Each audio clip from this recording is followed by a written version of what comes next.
Thank you, Dr. Amarendra. Please tell us, what are the after effects of COVID and how long do they last and how can they be managed? The post-COVID complications can be varied. Uh, Generally, you have to know that the thromboinflammation, in the normal language, it should be told that the clots get deposited into the veins and there is the inflammation which can happen to any part of the body.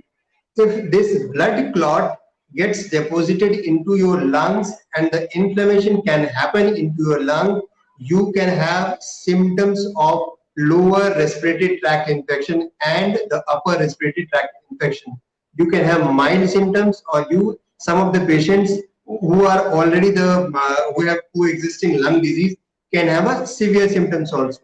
The same way, this thromboinflammation, when it goes into the brain, the clots can deposit in your brain and can cause syncopal attacks, faintness, or seizures, or the inflammation can cause headache, or it can cause depression, it can cause forgetfulness. So this is what the symptoms are. These are the neurological symptoms. So two of the system I told: pulmonological system, the lung system, the neurological system. If same thromboinflammation happens into your gut, into your gastrointestinal tract, it can cause uh, diarrhea, it can cause constipation, it can cause pain in the abdomen, vomiting. The same thromboinflammation, if it goes into the muscles, it can cause fibromyalgia, it can cause weakness, it can cause tenderness into the muscles, it can cause excessive fatigue. So these are, if the thromboinflammation happens into the kidney, the people with the pre-existing kidney disease can go into the kidney failure. People with the pre-existing liver disease can go into the liver failure.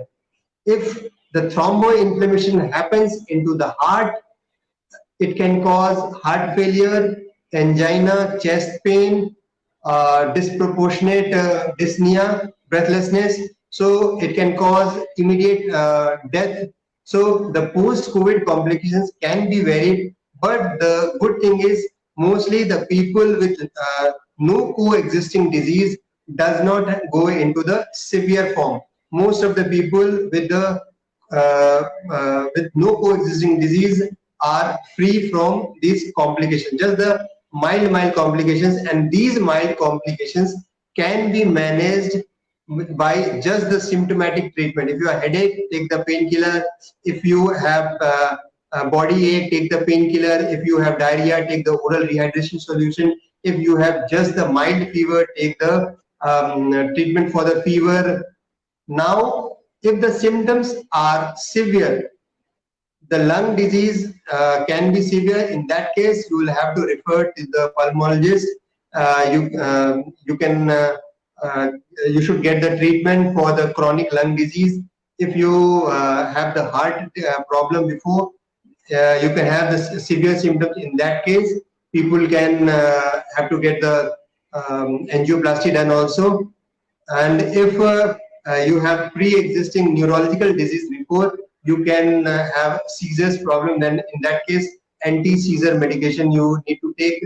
So whatever the mostly the thing which is the deciding factor is the pre-existing disease.